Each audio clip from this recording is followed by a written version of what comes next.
नमस्कार, আমি চলে এসেছি রূপা কিচেন উইথ কুকিংয়ে। অন্য দিনের মতন আজকে একটা রান্না করব। এই যে খাসির মাংস আজকে সিদ্ধ করে নিয়েছি। এই মাংসটাকে আজকে রান্না করব। এই যে কড়াইয়ের তেলটাই ফোড়ন দিচ্ছে, শুকনো লঙ্কা, তেজপাতা। এই যে পেঁয়াজটা দিয়ে দিয়েছি, পেঁয়াজটা ভাজা হচ্ছে।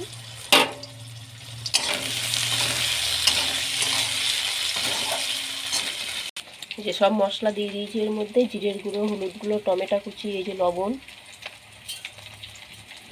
এই যে পেঁয়াজটা ভাজা হয়ে গেছে, এবার এই যে আদা রসুন বাটা আছে এটা সবটা দিয়ে দিচ্ছি।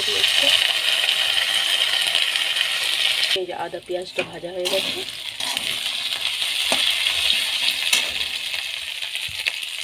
এবার এই মশলার ঝোল দিয়ে এটা সব দিয়ে দিচ্ছি মাংসটা।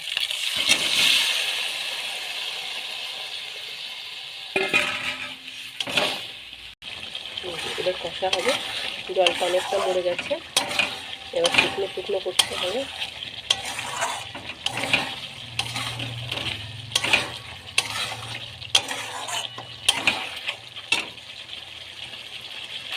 এই যে খাসির মাংসটা অনেকটা কষা হয়ে গেছে, এবার জল দিয়ে দেবো।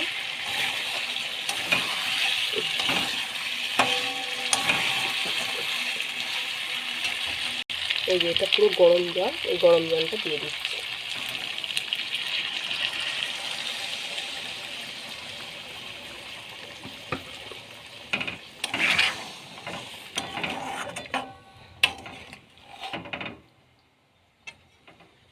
যে খাসির মাংসের ঝোলটা কি সুন্দর হয়ে গেছে, এবার নামিয়ে ফেলবো এটাকে। সকাল সকাল খাসির মাংসের ঝোল করে ফেললাম।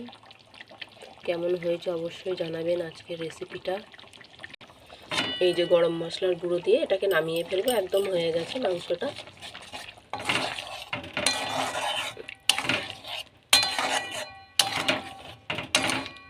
এই যে খাসির মাংসের ঝোলটা একদম হয়ে গেছে, নামিয়ে ফেলবো। প্রথম থেকে শেষ পর্যন্ত দেখবেন, ভিডিওটা কেমন হয়েছে অবশ্যই জানাবেন। ভালো লাগলে একটা লাইক করবেন।